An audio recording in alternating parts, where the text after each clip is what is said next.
Salut tout le monde, it's your boy Lukael. Welcome back to Disco Elysium. This is episode 5. In the last episode, we finished our long discussion with Joyce, who taught us much about the world. We then met a very friendly young girl called Cindy the Skull, explored an apartment building, talked to a cleaning lady. We did glimpse the body briefly in the corner of the screen. We haven't inspected it yet. We also talked to the smoker on the balcony and we're trying to find him again so we can ask him more questions about what he saw. And then we also had a brief talk with Annette, which is the little girl in front of the bookstore. And I guess today we're going to walk into the bookstore and continue our lovely, very normal investigation. So thank you for joining me as always. And without any further ado, let's jump right back in. We've got 150 reals. All right, shall we go into this bookstore and talk to this poor girl's mother? There she is.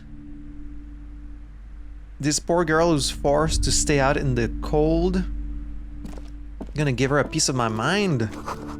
Gift books and molten candy. Molten candy? The display rack is brimming with worn paperbacks featuring an extremely muscular, sword-wielding barbarian on the cover.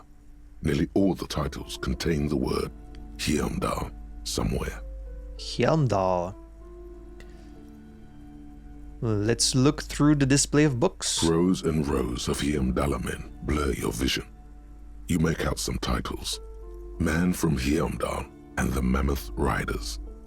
Man from Heimdall, Return to Heimdall. Very original and title. The Solipsistic, Man from Heimdall and the Heimdall Man. Good God, how many are there? Maybe 100. Man from Heimdall and the Sages at the End of the World. Man from Heimdall and the False God. Man from Heimdall and the Scorched Earth. Man from Heimdall, the Heimdall Colonies. That's a good one. Man from Heimdall and the Swamp Beast. Man from Heimdall and the Snow Crabs. Is that all? Not even close. Man from Heimdall in Hell. Man from Heimdall and the Forest of Slaves. Man from Heimdall under the lake. Ooh. Man from Heimdall, Heimdall burning. There's even the Trial of Death. A pastoral combat game book set in the world of Heimdall Man, and so much more.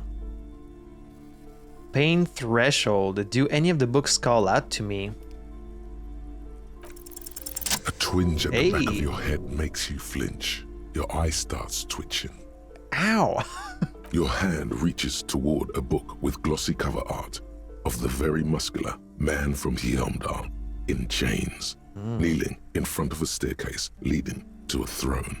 A woman sits on the throne, leering at the man. She's laughing at him, belittling him. Between the throne and the Heimdall Man lies a bonfire, casting shadows on the wall. The shadow of the woman's headdress looks like a pair of devil horns. The title reads, Man from Heimdall and the Devil Woman. Aren't all women devil women? Come on, that's some old school misogyny right there. Interesting. The display rack before you is burdened under piles of Man from Heimdall novels. I could buy that book for $9. Wait, I wanted to check how much money did I owe the guy at the hotel again? Pay for damages. You couldn't just tell me how much I owe in the thing? I didn't write it down. Was it like 60 or like 600? I have a 6 in mind. I do kind of want to buy that though. 9 real, we can afford that. Ma'am, I want to buy Man from Heimdall and the Devil Woman. It is a bestseller for a reason. All right, we got that now. You've acquired an interactable item. Investigate this item further by going to the Interact tab in your inventory. Thank you, tutorial agent. Storekeep, tell me about the Muscleman books. Oh, Man from Heimdall. A very popular series of adventure novels. They're awfully immoral and violent books. She looks at the book with some disdain. Why are they so popular? Blood and violence, scantily clad women, Hey. epic narratives, Ooh. all those mystical things he encounters. They're bound to grab those with little imagination and nothing to do. Sounds good. Which one should I start with? That doesn't sound like something I'd be interested in. No, sounds good. Which one should I start with? What does it matter? They're all the same. However, the customer is always right, they say. She rolls her eyes, then fiddles with her pendant. If you're a novice of the series, I'd recommend Hjelmdalaman, the man from Hjelmdal. It's supposed to be a good introduction to the series. I guess I'll buy that one too. Maybe we can gift those to someone or something. Let me buy the Hjelmdalerman. Oh yes, certainly. Another good sale. She rubs her hands together like she's happy to be making some sales. Alright, so we got 2 books. Hjelmdalerman, the man from Hjelmdal. A classic. On the frontispiece, an anatomically unrealistic... Is that a typo? It's weird to imagine there would be any typos in this game because it feels so polished and like so detail-oriented. Is this really a typo? Or maybe they mean unrealistic. Muscle Man is reaching into a mountain stream, yearning to touch his glimmering mirror image. His eyes are full of childlike wonder. On the blood-soaked snow right next to him lie 2 giant Zweihanders. Did I say that right? The cover of this tattered paperback features the man from Hjelmdal standing atop a pile of bloody corpses. His 2 Zweihanders are crossed over his massive chest in a dramatic X, their blades dripping with gore. Hell yeah. Behind him rise the harsh, snow-capped peaks of his native Northlands. In bold red letters, the title, Hjelmdalerman, the man from Hjelmdal, unfurls like a banner. In the foreground, a nearly nude woman lies spread in supplication, her privates strategically covered by her flowing black hair.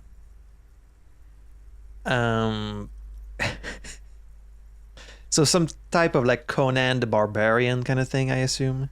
Let's look at the back cover. The back blurb reads, his latest adventure serves as the perfect introduction to the savage Hjelmdal saga. Some kind of reboot. Meet man from Hjelmdal, his faithful blood brother, Tyribald, the noble Lord Hrothgar, and some of their most fearsome foes yet, for the Northlands, for Hjelmdal. Well, who's the woman? Below, in smaller font, you see the parenthetical, adapted from Man from Hjelmdal and the Necromancer's Treasure. Man from Hjelmdal, Lord of Hrothgar, and Man from Hjelmdal, the Curse of Nacht Hera. All right then. Let's read the first couple of pages. The story opens in media res. The man from Hjelmdal and his band of northern reavers are in the bowels of an ancient temple, surrounded by an army of gibbering wights, led by the deathless necromancer. One by one, the brave Northmen fall to the relentless crush of undead, only to join their number as reanimated corpses. Some Game of Thrones shit. By nightfall, only the man from Hjelmdal and his blood brother, noble Tyribald, are left standing against the dead horde. It is an honor to die by your side, brother, Tyribald cries, as his battle axe beheads one of their reanimated comrades. Wow, they're in trouble now. 9, Tyribald, the man from Hjelmdal, bellows over the army of flesh and bone. Have courage, for the Northlands, for Hjelmdal. He leaps to the mezzanine to face the black-eyed figure, and like a mad ice bear, whirling twin Zweihanders, Sturm and Drang, he plows through the ranks of the deathless, surrounding the necromancer. And with deadly finesse, his twin blades scissor the necromancer's head from its body. The undead legions collapse like ragdolls as the dark magic leaves Convenient. them, and the 2 Northmen stand alone in their cursed temple, where the bodies of their lost brothers litter the floors. I hate when they do that. I hate when like there's a really evil figure leading this army and then you just kill the leader and all the army falls. Such a lazy way out. Let's skip ahead. A few chapters later, the man from Hjelmdal and Tyribald are in a completely different setting, high above an arid desert, riding a pair of griffins that always seem to appear at narratively convenient moments.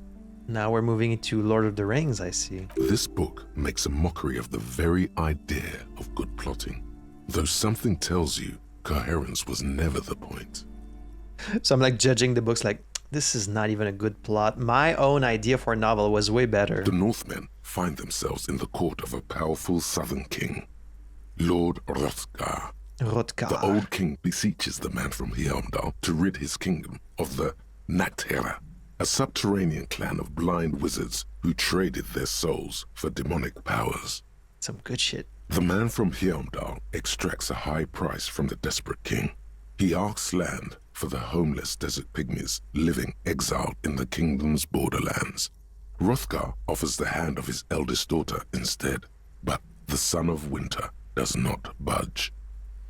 Hold on, why is the man from Helmdalm doing any of this? All aboard for slaughter and glory. No, that's enough. Yeah, why is he doing any of this? What do you mean? Well, why is he doing all of this? Because the flame of justice burns bright within his chest. Because, above all, he's driven to bring honor to the name of his beloved Heimdall. Because his noble Cutlan blood lusts for glory and conquest. It cannot be denied. Is that all? What do you mean, is that all? Was there anything else to his character? He is the man from Heimdall, forged in the fury of battle. Death was his sire, and blood his dam. He had but 14 winters when he left his frigid homelands in Cutla to seek glory and honor. That is his character. A boy of 4 and 10. He doesn't even have a real name. What is inside this man? Or is muscle and bone all he is? Okay, but does he have any internal tension? He is the wildest man alive.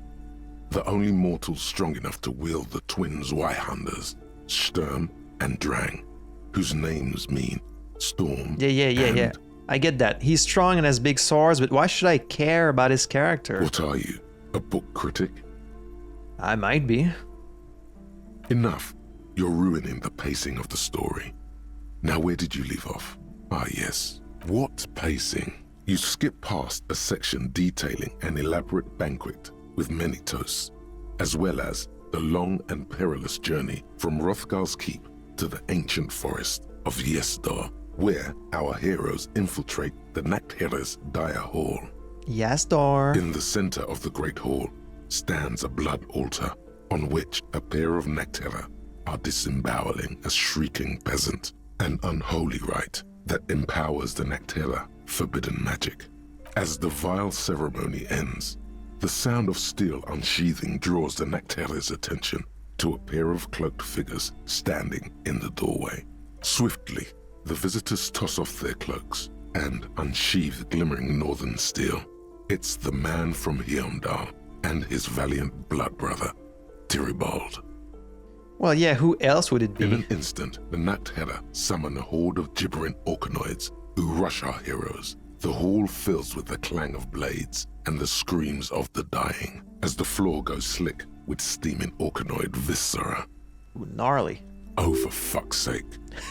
When the din of battle settles, only the man from Heimdall and Tyribald remain standing.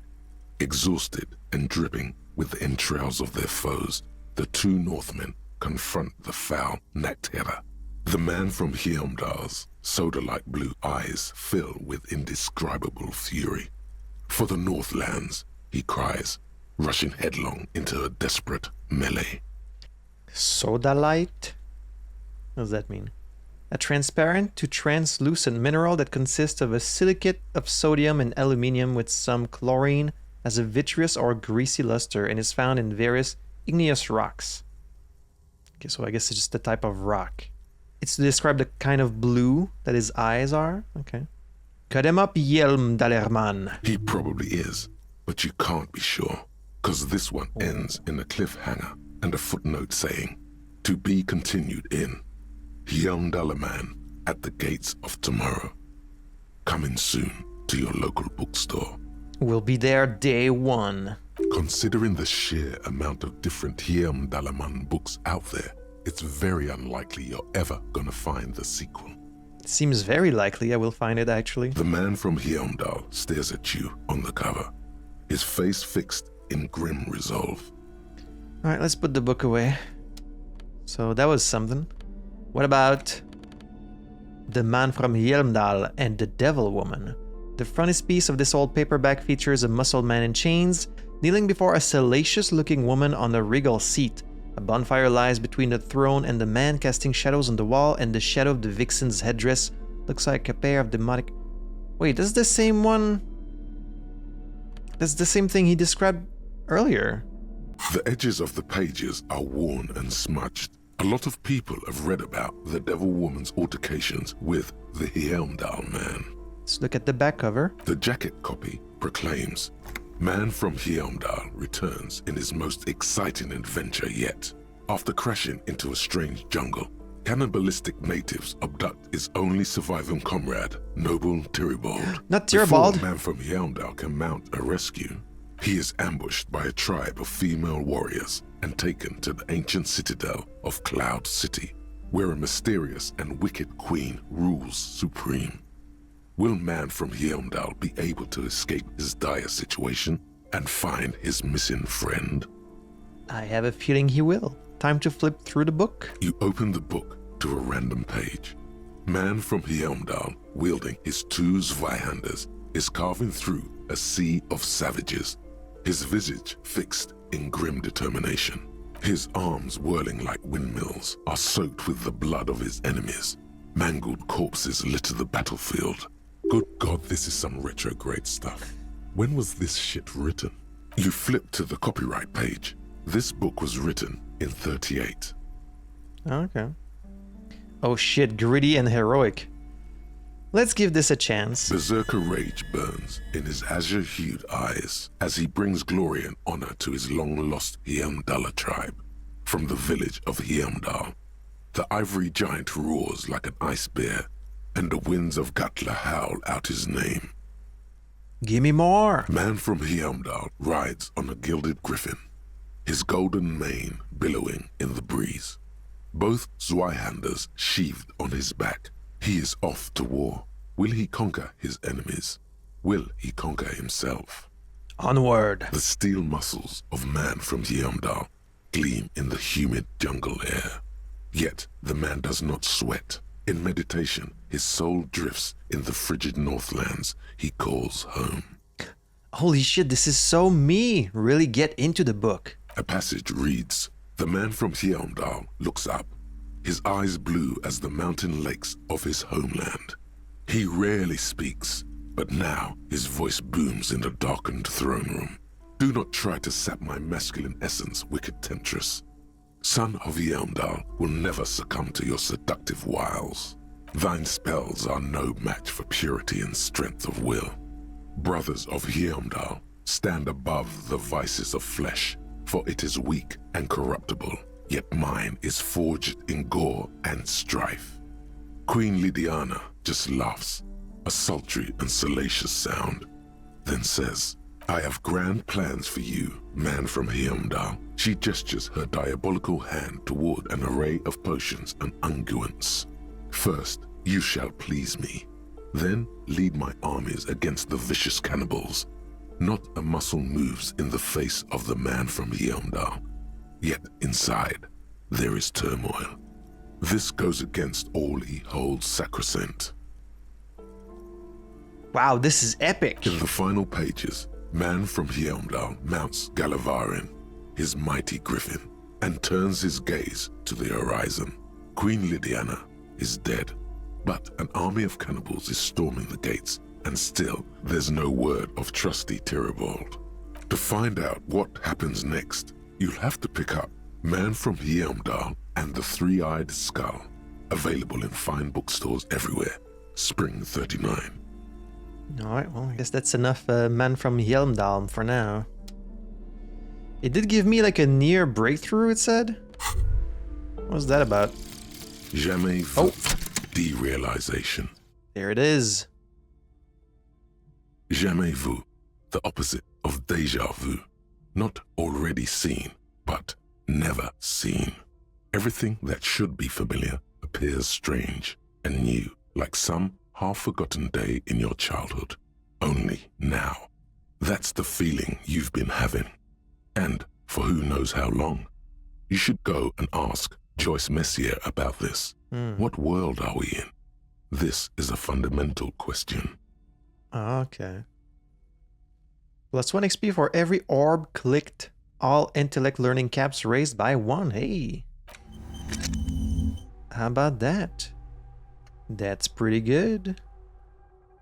I can dig that. I mean, jamais vu, wouldn't that just be like there's way more things we haven't seen than things we have seen, so I feel like jamais vu should be your feeling that you always have. But I guess the point is that he should know about all these things and he just doesn't remember any of it, which is quite strange.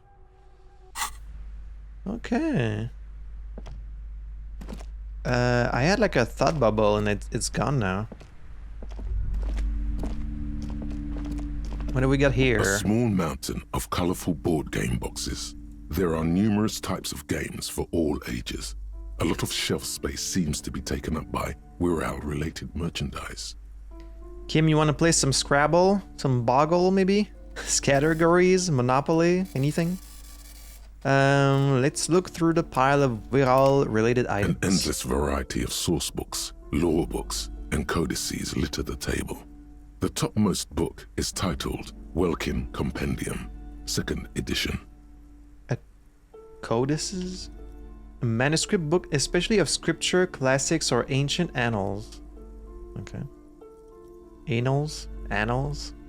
There's also a large hardbound tome with intricate cover art, The Hunters of Katawak, Boreal Creature Compendium, and a Pick Your Path adventure game book titled Tales of Wirral, Cavern of Velkrag. So this is some kind of Dungeons and Dragons type deal, I assume? Books in a board game section? Who wants to read books? Binoclard stuff? The fuck is a binoclard? Binoclar. Oh, that's a French word, actually. Binoclar. That wears glasses. Okay, so you're just saying it's nerd shit. Anything that really catches my eye? There's a box that says Wirral, 3rd edition Mega Setting Supplements Module. The side panel notes, a fantastique adventure board game, new maps and miniatures. A sticker on it displays 25 real.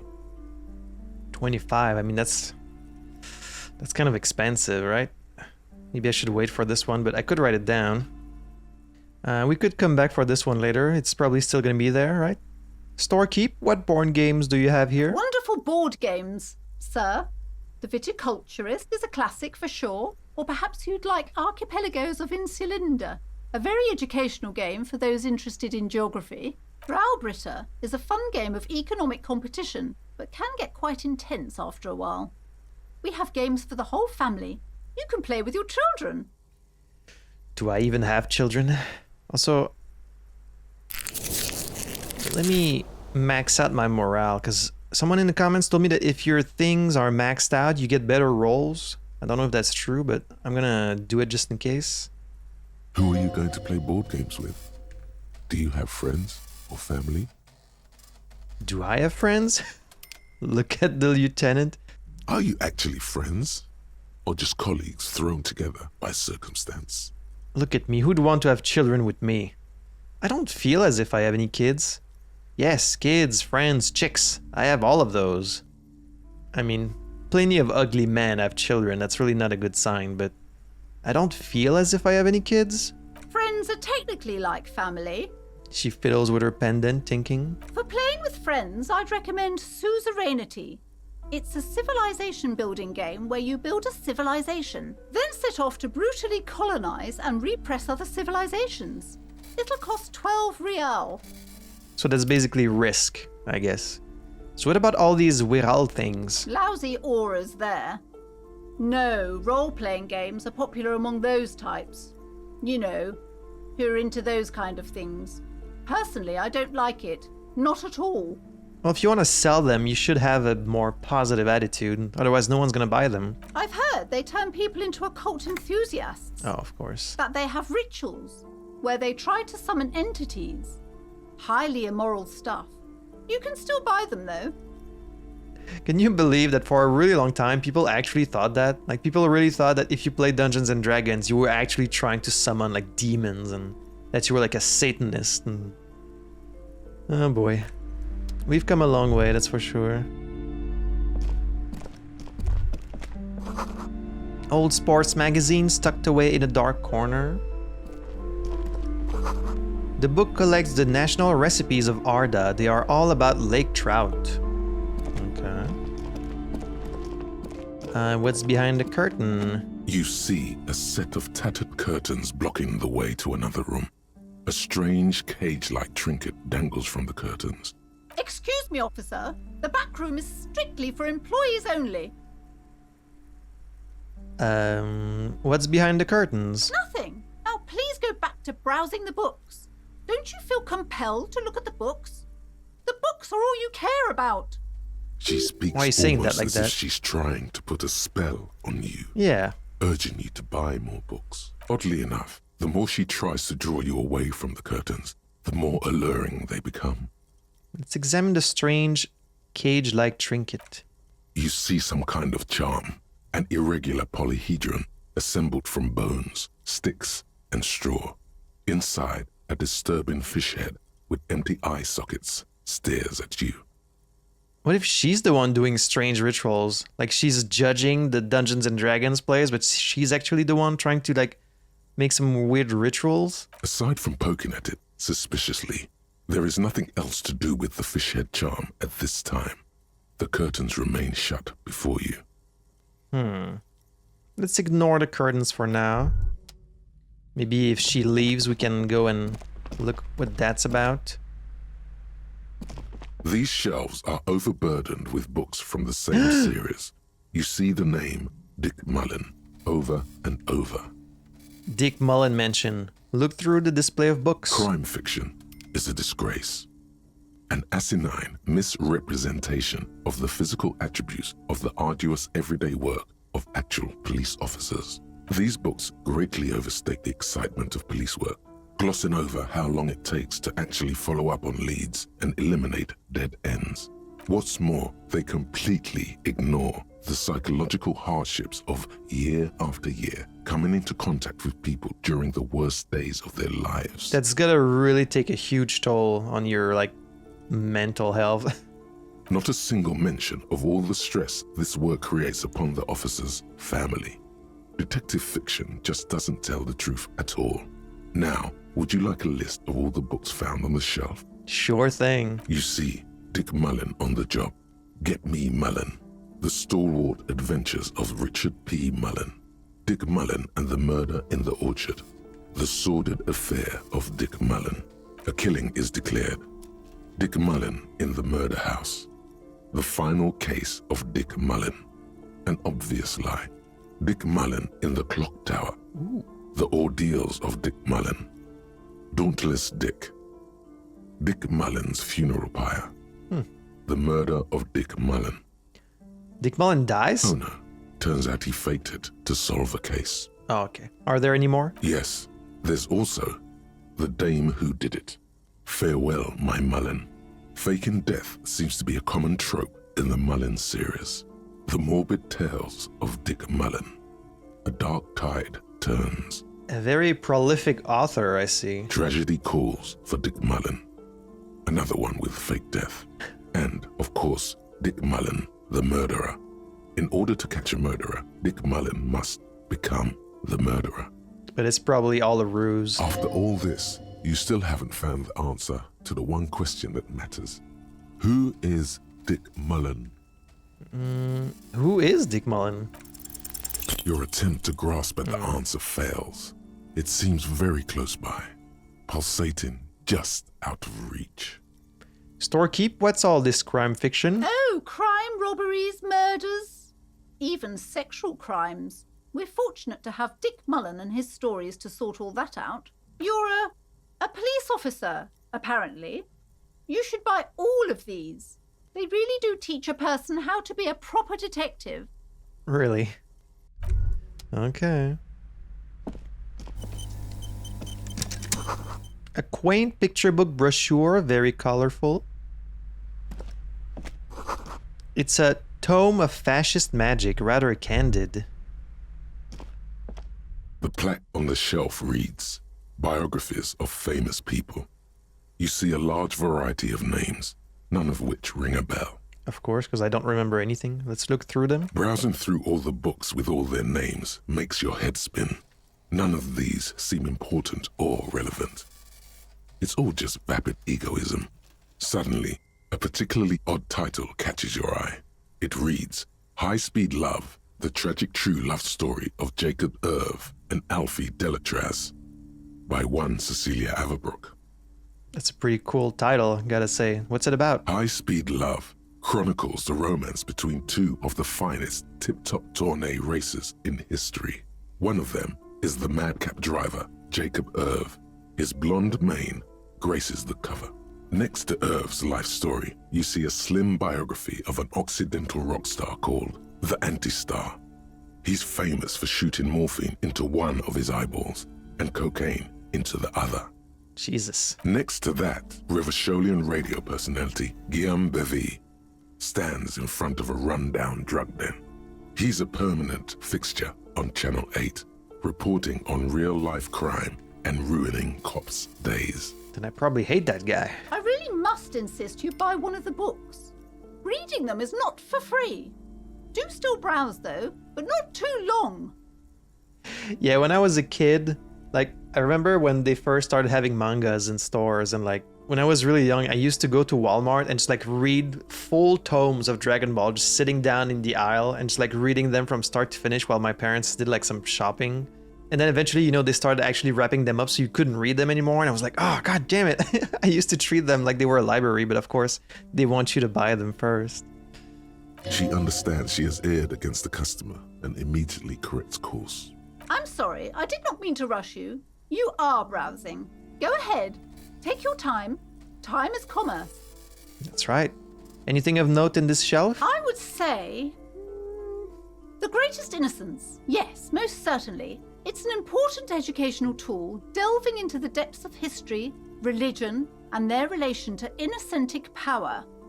Who or what is an innocence? A very influential historical figure. But surely I don't have to tell you that. You're a law officer, and law officers have at least some education. She waves her hand as if casting aside the thought. The book is also very daring. The author aims to re-examine the universal understandings of the innocentic system, creating a fresh vantage point and a shift in the tired order of things. I thought it was about which of these innocences is the coolest and greatest. Perhaps for a layman, deep analysis is necessary to peel back the multi-layered meanings. Of course. Do her words seem vague and abstract to you? So you could recommend it? Certainly. It's prudent for a person to have at least an elementary understanding of history and society. Imagine the chaos we'd be in otherwise. I wish I had a elementary understanding of history and society. You feel like you should get this one. Definitely. It's important somehow. There's something personal inside. Oh, personal, you say? Okay, I'll get that book. A true cultural touchstone. Enjoy the read. Okay, thank you.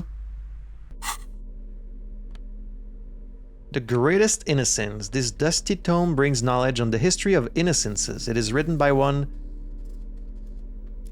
João Paulo Salomão Lopes de Fuego, a masked fascist who tries to reach a conclusion on which of the innocences is the coolest in the world. The Greatest Innocence by João Paulo Salomão Lopes de Fuego. The book is large and heavy. Let's crack open this immense tome. Browsing through the various chapters, you try your best to understand the ceaseless overflow, the sprawl of names, dates, places, events historical. Most of it ends up as a twisted mass of facts inside your brain. That's what happens to me when I read any books, or even when I play this game. Your educational survey is done. Did you catch any of that? No. Oh well, it's pop quiz time. Let's see what you've learned. This might take a few minutes. You ready? Sure, why not? That's the spirit. Here we go. Question 1. Who was the first innocence? Dolores Day. It's a pain threshold thing. You know, I didn't really absorb anything from what I just read. I mean, I guess I should trust my pain threshold. Okay, Dolores Day. Incorrect. Ah, Dolores what the- Day was the innocence of humanism, internationalism, and the welfare state. She codified parliamentary democracy and created modern institutions. Among these, the moral intern, she was powerful and beautiful on all her icons. Well, why did it say Dolores Day then? Her colors are silver, white, and apricot. And when you think her name, Dolores, stomach acid rises to the back of your throat, and it hurts. You see a flash silver, a wreath, an airport bag, and blonde hair. You don't know why. Another choice, perhaps?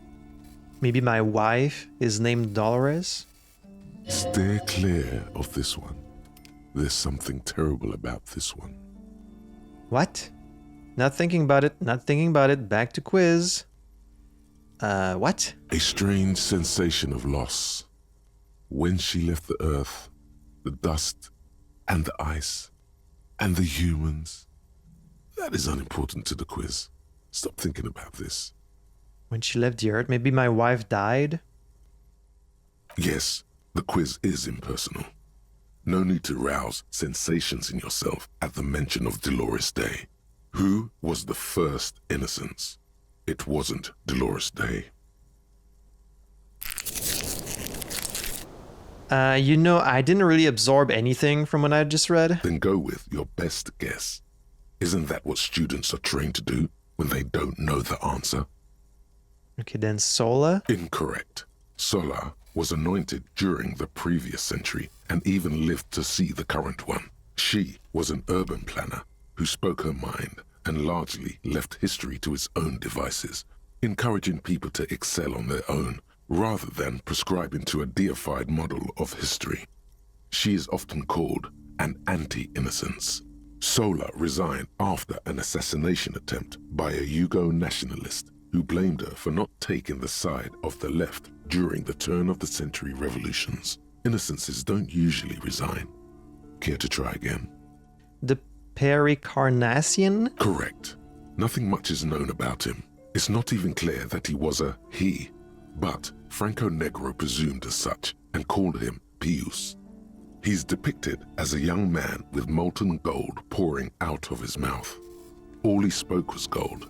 It's said he invented God and equality of men before God. He also introduced the gold standard as a way for measuring people's love for Aurum. Okay, when they say the first innocence, are they talking about like a religious figure? Is it like the Pope or something? Like the first Pope? As the first innocence, he declared that there should be more of those like him. It is presumed his disciples were the beginning of the Holy Party, the founding party. Question 2.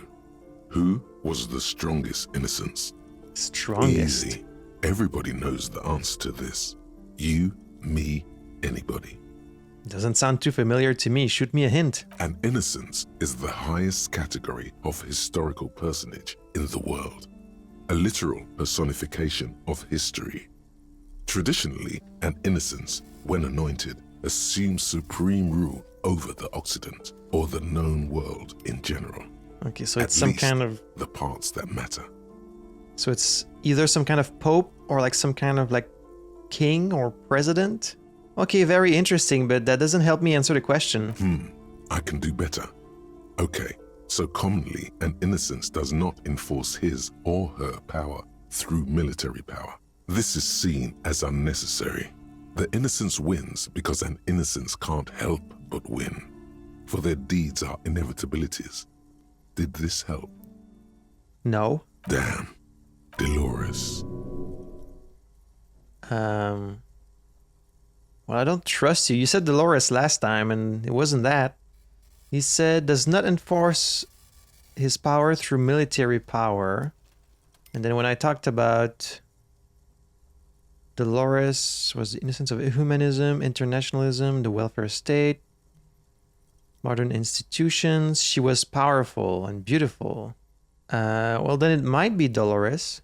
Incorrect again. While she originated many modern institutions, launched several successful expeditions, and was even critical of the Innocentic system itself, and somehow keeps popping up in your mind. 'Cause you told- She's not often considered the strongest. Even though the words most associated with her rule are l'amour, la compassion, la autodiscipline, love, compassion, self-control, which could be seen as facets of strength. Would you like to try again? Okay, that's the first time you kind of pronounce those incorrectly. You pronounce compassion more like Spanish style instead of French. It's more like l'amour, la compassion, l'autodiscipline. Okay. Please, relax. Vesper Messina? Incorrect. Vespa Messina is not a person, but a defunct state on the southeastern coast of the Occident. It used to take up most of the peninsula before separating into the republics of Vespa and Messina. Care to try again? So not a person. Franco Negro? Correct. Named the innocence of militarism, he codified hereditary rule, but at the same time ended serfdom and established the Inter-Isolari Real as the global reserve currency. He also established the concept of the nation. Please don't expect me to remember all of this, because I'm not going to. Franco Negro attempted to solve the rising tensions between the aristocracy and bourgeoisie by building a unified society in which every man has a place and a mission, but at the same time may rise to nobility provided on the strength of his virtue. Question 3. Who was the false innocence? Erno Pasternak, Kedra, or Stepan the Despicable? All news to me, so maybe a few hints? Yes, there exists a group called the Founding Party, known as the Holy Party, during the time of the Pericarnacian. This, the world's oldest international organization, spends its time in search of either the re-emergence of the innocents or new members. I've just been standing here having this conversation with myself, and Kim's just standing there like, we are never going to continue this investigation, are we? Sigh internally. There seems to be a mix-up with the sources. It's not my fault. Yes, it is. At least it clearly wasn't Dolores Day. She wouldn't be false. She's beautiful. Dolores. No, stop thinking it. I said it wasn't her. She was true. The false innocence. What about Stepan the Despicable? Incorrect. Stepan the Despicable, regent of Kedra, was a ruler who conquered the known world during the Kedriatic conquest, instead of the despotic Erno Pasternak. Would you try again? Kedraden? Incorrect. Kedra is a large nation in the mid-northern area of the Mawindi Isola, north of the Occident, between the Ilmarin mountain range and the Pacentic Mare Interregnum. Care to try again? Okay, yes, I should have known because it said the regent of Kedra there. In Kedriatic conquest, okay. How do I manage to always pick the right answer last? Erno Pasternak? Correct. There have been a number of counter or false innocences, some assumed to have innocentic qualities, some who just thought so themselves. Occasionally, they have the support of a faction inside the ecclesiastic organization, and accusations of foul play have arisen. The most famous and important of these was Erno Pasternak. He was into torture, despotism, hymns, cannons, and world conquest, but got defeated and humiliated by Stepan the Despicable of Kedra. I happen to have the same hobbies. Final stretch. You've come so far and learned so much. This is the most important one. Question 4. Who was the greatest innocence? The most important of them all. The most precious to humankind. Dolores. You sound confident. Go right ahead. A hint would come in handy. Of course, this is my thing. The reason I exist in this world. The correct answer is Franco Negro. You're absolutely certain of this? 0 doubts. Okay, so Dolores Day. Correct. The Mesk might see Franco Negro as the father of nations, but as of this century, there's been a great shift in attitude. Dolores Day has become widely regarded as the greatest innocence. A most radical change to the whole fabric of the world. Everything from inter-esolary travel to the connected world to 3 consecutive scientific revolutions can be traced back to her. Every decade that passes, she seems less human somehow and more beautiful. Congratulations on finishing the test. Thanks. The results and your subsequent grade have been calculated. You get 0. 0 out of 10. an F for failure. Ha ha ha. You would have done better if you just left Dolores Day for the end. Dial the Dolores Day down a bit. Damn you, you arrogant book. What's going on with you? The lieutenant is jolted awake by your furious cursing. Think it's so smart, goddamn. Okay. The lieutenant stares at you, his visage unflinching. You are shouting at an inanimate object, like a real weirdo. No wonder you seem to have trouble with the right answers. Alright, let's put the book away. It's like half the episode just reading books. So what's that here? Ooh. The 15th Indo tribe. So which was it? Is it a real thing? Because there was. Ah. The 15th Indo tribe was comprised of 8 kids from Forberg and North Jamrock, running from wild dogs in the valley, hiding scents under rocks, and stealing clothes off clotheslines, and sometimes even the copper wiring of phone lines. You may have been one of them. Oh. This must be a childhood memory. The 15th Indo tribe was your Indo tribe, set to rule in Cylinder. The rest of the kids are dead now. Car accidents and drug overdoses. Only you remain. Oh, whoops. That's grim. Plus 10 cents for every green orb clicked. Okay, learning cap for savoir-faire raised to 6. That's all 3 of our thoughts completed, so that's nice. Why doesn't it say I get bonuses from thoughts? I guess because they're not like constant bonuses. Okay. That was a lot. So now we get plus 10 cents. Hey, another boring book just discarded here. What do we got there? Several maps have been attached to a bulletin board hidden inside the alcove. They're held up by small pins. The board has come loose from one corner. The maps look old and faded. Your eye catches a map of Insulinda, a map of Revachol, and a map of Martinez. Okay, so I had that confused for a very long time, but so the ocean around us is the Insulindic, and then you have Le Caillou, and then on Le Caillou is Revachol, and then in Revachol is Martinez itself.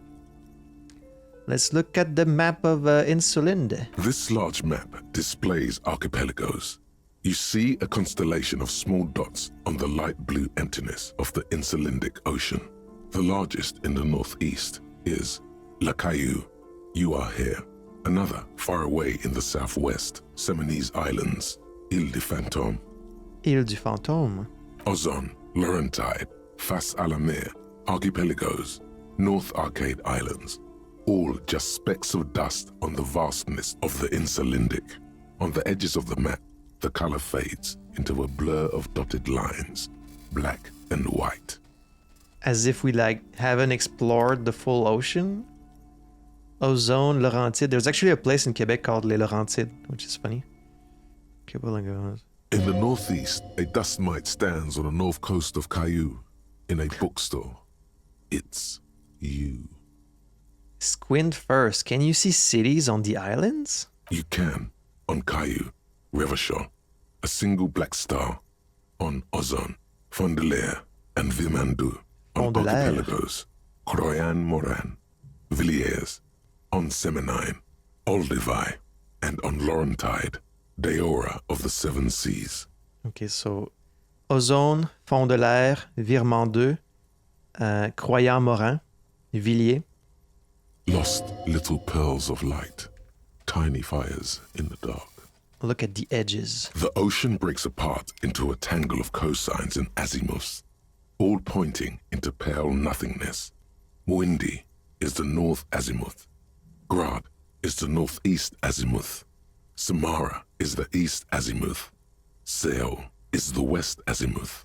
Isolas, they're called. What is an azimuth again? An arc of the horizon measured between a fixed point, such as true north, and the vertical circle passing through the center of an object, usually in astronomy and navigation clockwise from the north point through 360 degrees.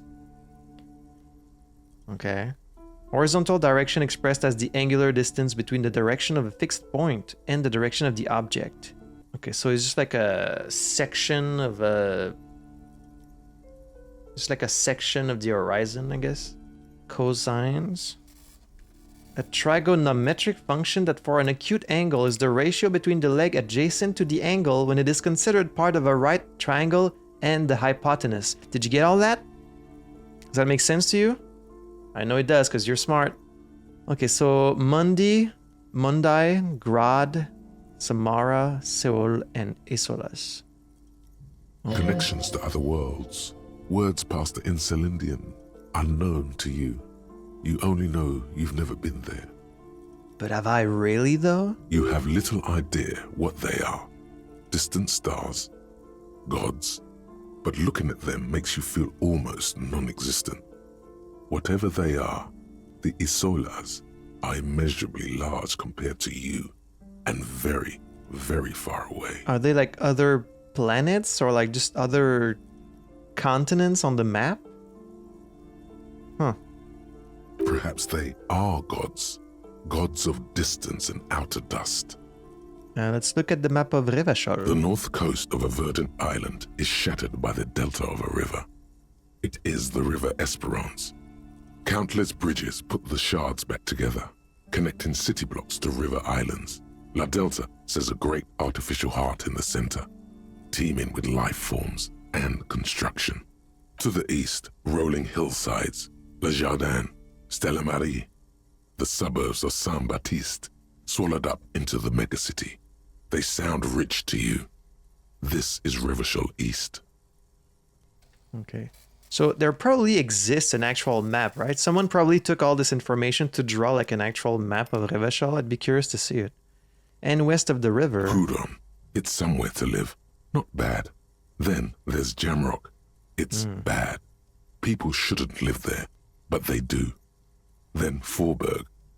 It's almost as bad, and much larger. Then Coal City. It's the worst. And Martinez? It's so small you can't even see it on the map. No, wait. There it is. North of Jamrock, the strip of coast next to the Greater Revachol Industrial Harbour. It looks downright despondent. It's almost Coal City, to be honest. No, this is somewhere to be. This is all you have. But it's still something. Streets and sodium lights, the sky, the world. You're still alive. I sure am. Let's look at the map of Martinez. It's not really a map. It's a tourist thing. A picture postcard with buildings on it, drawn from an isometric perspective. A date in the upper right corner says 48. Still, it's detailed. Could be pretty useful for scouting ahead. You see the jagged boxes of an industrial harbor, even the whirling in rags there. Hey, Storekeep, can I buy these maps? I'm sorry, officer. The map of Martinez is the only one available. The other two are not for sale anymore. And besides, you could scarcely afford them. Well, that's the one I wanted. They're quite valuable, though they might not look it. The map of Martinez is 90 cents, though. Why is the one of Martinez so cheap? That old thing. It's an out-of-date map of a tourist location that never was nor came to be. From when some design studio people tried to spruce the place up 4 or 5 years ago. They also renovated the horse statue, set up those coin-operated viewers, and designed the new street lamps. Yeah. The place does not look like a successful tourist trap, does it? What happened then? They didn't get that far, for some reason. A shame the project never got going. Would be nice if someone fixed Martinez up. All these ruins are bad for business. We can try stealing it instead. Why would you steal something that's like 90 cents? Oh man, it's getting kind of late too. It's like almost 10. I'm gonna need to find some place to sleep soon. I'm surprised the store is even still open. Is she gonna like kick me out or something? Yeah, let's buy that for sure. Always good to be informed of your surroundings. I wonder if I can actually use it as like a map. There it is. A worn and torn map of the Martinez area dating from 48. A title on the top reads Bienvenue à Revachol. It's a bit out of date as it was originally created by a design studio in a failed attempt to spruce up Martinez and turn it into a fancy tourist location. The worn map features the patchwork grid of the streets of Martinez, with directions to appropriately touristy locations. Year 48 resides on the upper right corner. Let's trace a path through the grid. Your finger moves through the various streets, across Rue de Saint-Ghislain and Rue Saint-Sipar, over Saint-Brun and Martinez North, finally coming to a halt on the spot where you are currently standing, although the map gives no such indication itself. For a more detailed view of the map, go to your journal and select the Map tab. Oh, can I actually do that now? Journal and map. Really? Oh, hey, look at that. Oh. So there's the whirling in rag. Yeah. So we came out from the hotel, and then we saw the... Oh boy, is that what the map looks like? With the edges of the world like disintegrating like that? That's pretty cool, I guess. There's like the big door that we can't get past to get to the harbor. And then we saw the statue. We came over here. We didn't really get into this area here. And then we went along the harbor where the apartment buildings are. Okay. So we've only explored like around this kind of small area there, but there's other stuff on the other side of the bridge. Well, that's cool. We get a map. Is it gonna... Oh, it does kind of tell you where it is. Nice. It does tell you where it is on the map. That's very useful. Right on. And then this thing. This bookstore is not strictly about crime, romance, and biographies of famous people. There's also a wide range of paranatural literature. Let's look through the shelf. Amidst the various books, you find one written by someone named Matthias W. Dundas. It's about wholeness, unity, balance. These three things are very important to the working class mind. The point of the book, and many others on this shelf, is to give people medicinal advice in situations where they don't have access to paid health services. So it's like a first aid kind of thing? I mean, that's always useful to know. How does that work? It serves platitudes, while also telling everyone that traditional medicine, the kind people don't have access to, and which costs more than this book, is garbage, and would only give you cancer anyway, without even curing your cold or anything. It's not a very reliable book. It's like some pseudoscience shit. Wholeness, unity, balance, on the other hand, can basically take care of anything. Though it is important to note, when it's up to your mind to heal yourself, then it's because of your mind that you're ill in the first place. Interesting. Does the book say anything else? The book features chapters on topics such as how to find magnesium. It even lists plants you can harvest magnesium from. How to continue drinking if you're an alcoholic who has destroyed his liver. Kinda need that. And there's even a chapter on the ancient Seraïs tradition of using duck gallbladder preservatives to treat and prevent sexually transmitted diseases. Pre and post factum apply. Nothing worth buying. This is just mundane garbage. What's even paranatural about this? Let's find something truly otherworldly. Plus one heard about the curse. The throbbing in your head increases with every passing moment you gaze at this shelf. Suddenly, as if out of nowhere, a small green book becomes apparent. The title of it reads, Medicinal Purposes of the Pale. Yeah, I've heard a few mentions of the pale. What's the pale? The book contains very little explanation on the matter. This knowledge seems to be taken for granted. We met that one driver that said pale driver. And I've heard a few other mentions of the pale. What's this book about? The book contains descriptions of various pseudoscientific therapies, alternative medicines, and folk remedies involving the pale, also known as le territoire. For example, it recommends vigorously swatting one's naked body with a venik or hand broom. made from the leafy twigs of a young birch tree from the near pail. Sounds painful. It is supposedly invigorating and good for the circulation.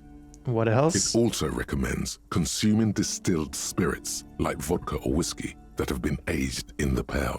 Readers are instructed to cover these jars in a shallow hole just inside the pail and leave them there for 30 to 60 days, depending on the potency desired. But what is the pale? What does this pale aged liquor do? Among other benefits, it is alleged to restore a damaged liver to perfect health. I would need that. I should probably get my hands on some of that. How is that possible? Is it any more improbable than anything else that human beings put their faith in? Fair enough. What else is in there? For general health and well-being, readers are encouraged to take regular strolls through the pail, though a sidebar cautions readers to limit each stroll to less than an hour. What's the pale? Is it like the void in Dishonored? These strolls promise to cleanse the mind of worries and the body of toxins, especially if the perambulator performs this ritual in the nude. Nudity figures prominently in a number of these prescriptions. For some reason. The perambulator. One that perambulates. Thank you, Merriam-Webster. Okay. This is exactly what you need. Huh. Anything else of note? There's an entire section devoted to cures for men who are struggling to perform their marital obligations. I probably need that. Excuse me, sir. I believe you've been perusing that particular volume long enough. If you'd like to continue reading, I must insist you buy it. What books are these? Sir, please, no browsing in that shelf. That wisdom is not for free. Wisdom, you say? I can't have you end up, like, opening a police store next door and stealing my customers. Oh, no. What are you talking about? I mean, I've been spending a lot of money, but it's only $4.20. All right, I want to buy medicinal purposes of the pale. The pale? Indeed. Something about that book does seem to have spoken to you. Well, I hope it contains what you're looking for. I guess. Uh-oh. I think Kim's like, it's getting late, isn't it? We should think about calling it a day, maybe. The nights are still miserably cold this time of year. I haven't paid the cafeteria manager for damages yet. I don't remember how much I owed him. You should take care of that, then. But I don't have the money. Let's talk to him anyway. An officer of the RCM shouldn't be sleeping in the street. We'll figure something out. Okay, thank you, Kim, for your assistance. Though he finds this situation frustrating, he is doing his best to not make you feel any worse than you already do. How nice. Okay, well, let me just look at this book real quick. A small green book giving off a peculiar foreboding impression, although it's hard to figure out why. It describes the various ways of healing debilitating ailments through the use of pale, whatever that is, some of which sound implausible. Could it be just like weed? The pale? Maybe it's some kind of like substance, but no, they talk about it like it's a place. The territory? Medicinal purposes of the pale. The cover of this heavy tome features a number of esoteric symbols. I mean, then again, it is really late. Okay, I'm gonna read it some other time. I own it now, so let's just get out of here for now. I haven't talked to the store owner yet, but... Okay, one thing at a time. I guess let's go back to the hotel and we'll come back here. Oh, the girl is gone now. The book appears to be erotica, but without actual... Yeah, I know. And let's take all of these. Alright, let's go back to the whirling in rags. Hey, man. Anything new with you? I can't believe it's snowing again. The young woman watches the falling snow and sighs. It felt like springtime just a few days ago. It's so late and you're still here. I'm a night hawk. What can I say? She flashes a smile. Odd. Why is that odd?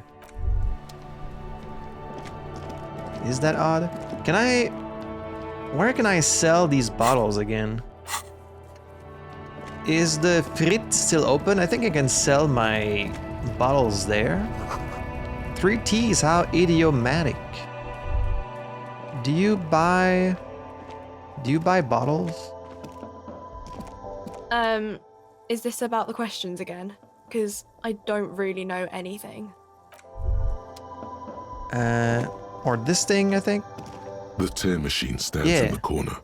A sign says 1 bottle equals 10 cents. Okay, so right now I have 122 real. Let's see how much I can get. Your bottles clunk into the machine, and the money appears with a satisfying jingle. You're a richer man now. Okay, so I got 2 real. It's something. It's better than nothing. Alright, so does time pass only during conversation, or does it pass while you're like moving around, or even just like standing still? I don't actually know. Alright, let's get in there and see how much I owe him. Maybe I have the money, but I feel like I owed him way more than that. Oh, there's a bunch of people in here now. Hello. Hello again, sweetie. Sweetie needs money. Do sweeties get money? Oh, sweetie, I heard your conversation with the manager about your financial troubles. When do you get your next paycheck? I don't know. If she could, this woman would feed and clothe you and every other sad, lost person on this earth.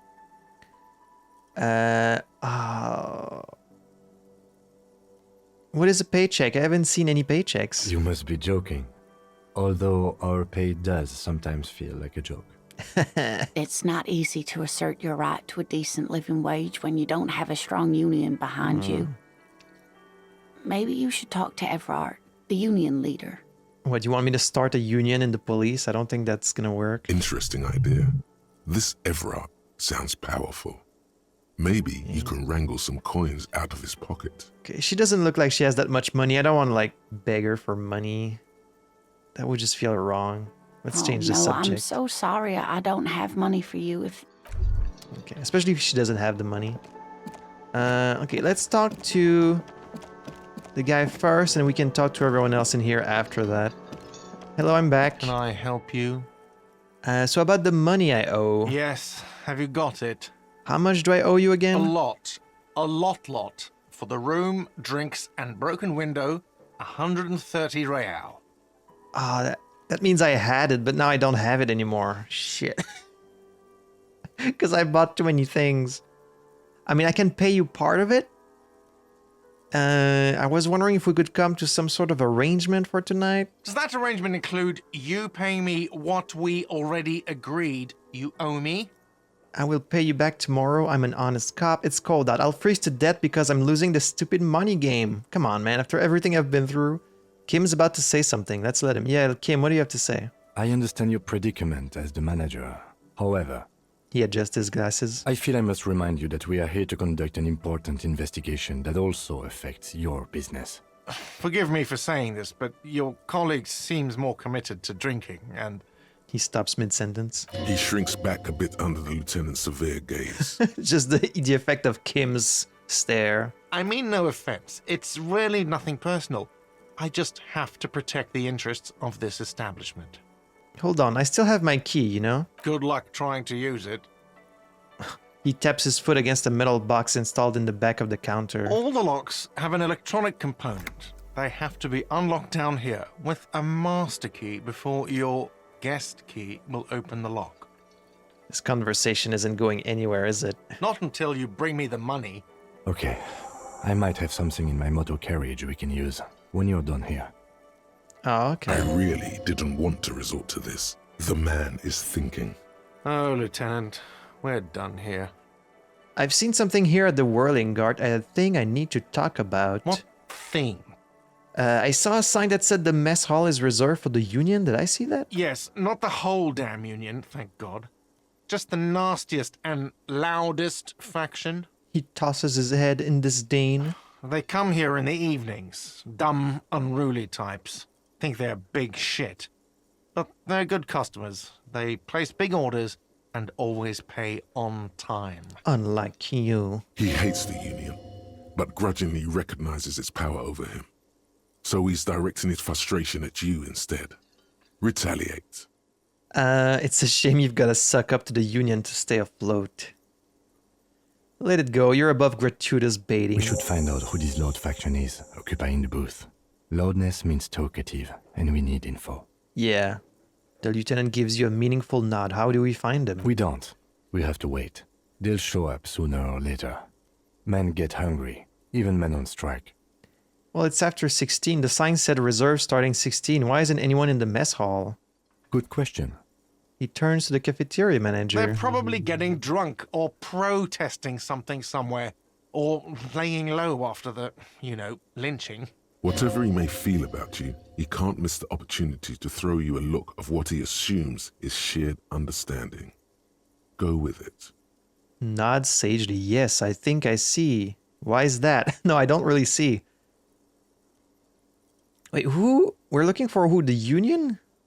Okay, so a specific loud faction of the Union. They're probably laying low because of the lynching. But we don't know... We don't yet know who the man that was killed was. Was he part of the Union? All I know is that he's not one of the lorry driver. Why is that? They probably fucking killed that guy or something, and that's why. Oh, okay. Thanks for spelling it out for me. I have a feeling we'll make their acquaintance sooner or later. The lieutenant thinks. There's something else I want to ask What? about. You feel like you should come back to this thing-based questionnaire if you see anything interesting in the whirling later. By the way, I'm going to sing karaoke here. Absolutely out of the question. You wait and see, cafeteria manager. Yeah, you're not the manager of this whole place. Absolutely in the question. First we find a sad banger. Yeah. Then we sing this place to shit. Yeah. Guard, I saw another thing at the whirling. Another thing. Great. I love those. Okay, never mind, actually. Yes. Goodbye. Could one of these men be Evrart? Maybe he could give me some money? You know? Could it be this guy here? Are you Evrart? It's all about money, you know? Yeah. Maybe this guy is sleeping there? Sleeping dock worker. A man is sleeping at a table wearing mud-caked boots and rolled-down overalls. The back of his shirt reads Wild Pines encircled by a logo with a tree. On the counter, rolled out of his open hand, you see a blister pack of headache medicine. I could pick up the pill or wake him up. +1 ruckus talking to guard. Let's try and wake him up. You gently shake his shoulder, but nothing happens. This man could probably sleep soundly in a ship's engine room. I do need the pills, then let's pick up the pills. The man does not mind. You probably need them more That's than right. he does. I do. You've just picked up some magnesium. This item is stored in the bottom left corner. Yep, I know. A bottle of rum has been knocked over. Beautiful dark liquid is spilling out. Okay, so... I wonder if I could get some money from her. Is there anyone else that could give me some money? Anyone back there? What is that? The dishes are drying. They smell of chemicals and pine trees. What do we got up there? Oh, got some money back there. Oh man, I'm so close to having what I owe him. An aroma of spices, alcohol, and tomato hangs in the air. He's probably not gonna let me go back You there. see a heavy steel door with a prominent dimple lock. It's painted blue. You immediately feel drawn to the color. Blue is for mystery. Touch the door? The cobalt blue surface feels rough to touch. The stainless steel door is flush with its frame on every side. Try to push on the door? The door does not budge. I wonder where this door leads. You do? It's a door in the back of the kitchen. Why do you care where it leads? I am drawn to its cobalt blue. It's part of the whirling in rags. There's something about this place that makes me want to know. Out of duty, we may find something pertinent to the investigation. You're right, it's not important. It's part of the whirling in rags. Something about this place that makes me want to know. Eccentric. But okay, I suppose we could look into it. As a side investigation. He's not bothered by your eccentricity. He seems genuinely intrigued himself. Yes, a mini side investigation. No, the door is a mega investigation. The door and the main investigation will merge into a stereo investigation. No. Yeah, it's a mini side investigation. Gart is the person to ask about this. The cafeteria manager. Oh, we can't tell him though. He's not gonna let us in. Okay. If I could find like a few more bottles. Ah, man, if only I hadn't bought so many books. Shit. I mean, I could reload an older save and not buy as many things, but I'm curious to see how the game's gonna handle us not having the money. What if I go up there? Maybe that woman is still there?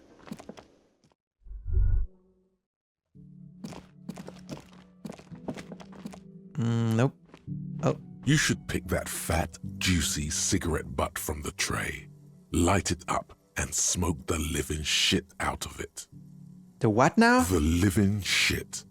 Your mesolimbic reward pathway does not mince words. It wants smokes. I probably am a smoker if I'm having these thoughts. Am I a smoker? Who knows what you are? A monster, a murderer, the gnome of Jeroma? You feel like a smoker, especially when you look at that juicy, succulent, seductive cigarette stub, still smoldering deliciously. If I feel that looking at a cigarette, then I'm definitely a smoker. But she broke it at the filter. I can't smoke that. How very astute of you. This renders it ineffectual. You should look for a whole cigarette, or better yet, an entire pack. Strike that, a carton. Make sure they're all healthy and able-bodied.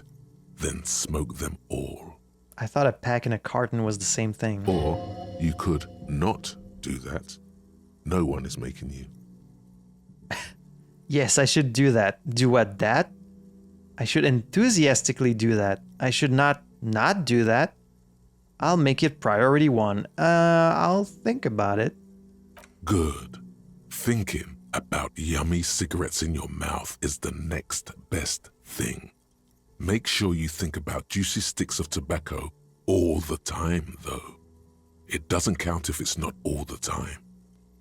Yeah, I'm trying to turn a new leaf. I'm trying to quit drinking. I'm trying to quit smoking, so I don't think I'm going to do that. And when you're done thinking about them, graduate to getting them. I feel like this is exactly how the brain of a smoker works. Plus, smoking them gives massive bonuses. Really?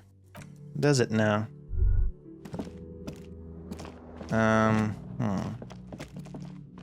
The door is closed.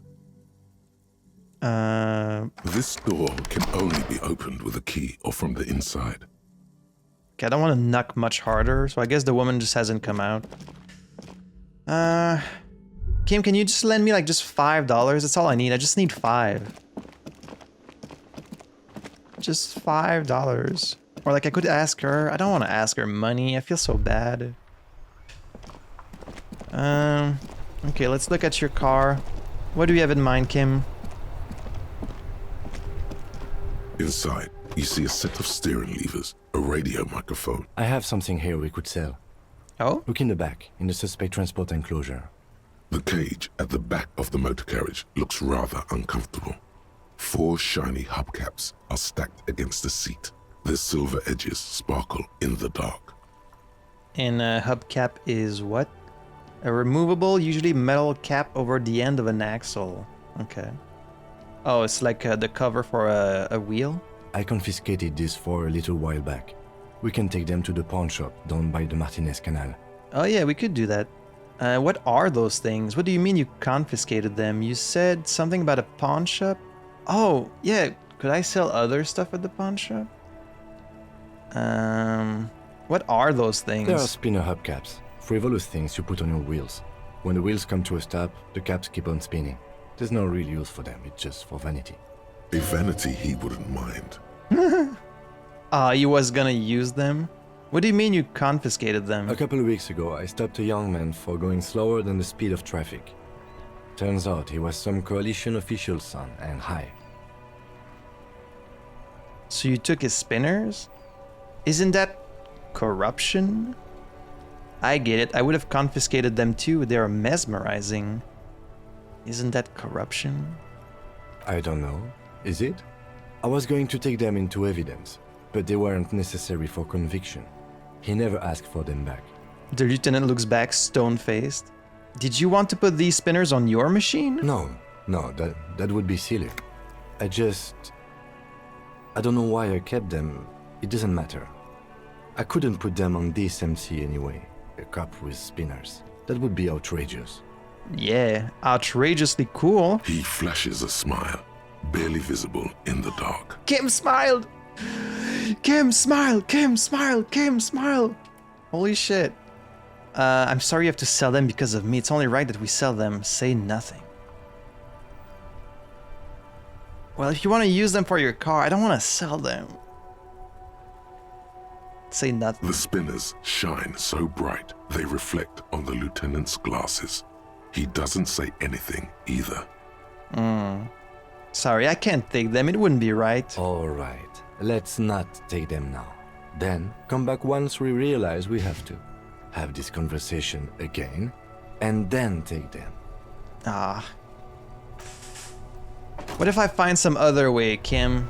I want you to be able to put these spinners on. Let's go to the pawn shop and see if maybe I can sell some other thing. I do have some things I could sell now. I bought too many things. Is this a pawn shop?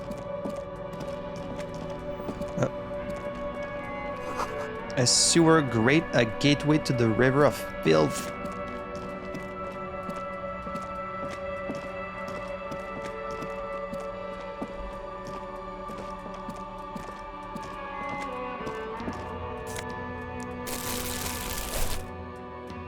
Can I sell you anything, dude? I need money. Greetings on this fine night. What brings you here? It's cool that you're still open. Big city vibes. The pawn shop is always open. There's something I'd like to sell.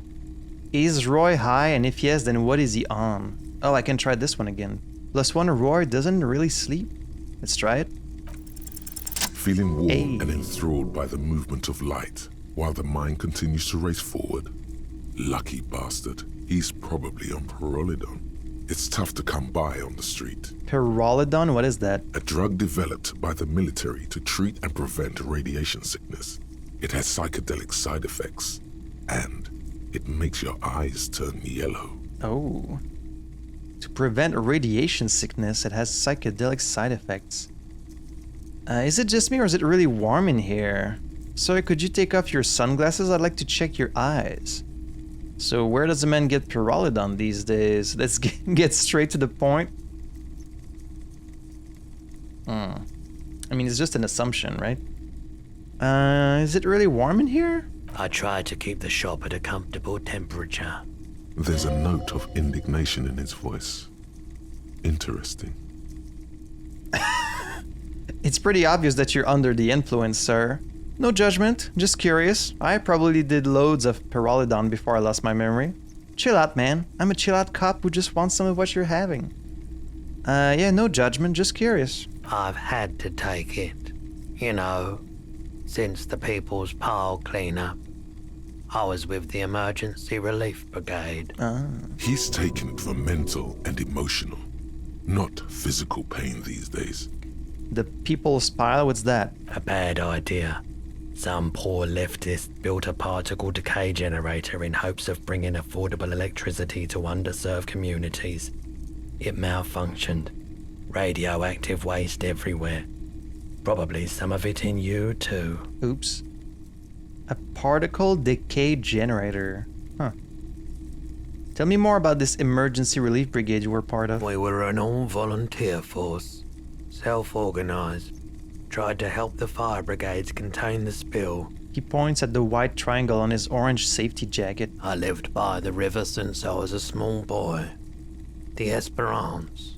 Didn't have the art to let it all go to shit without trying to do something to help out.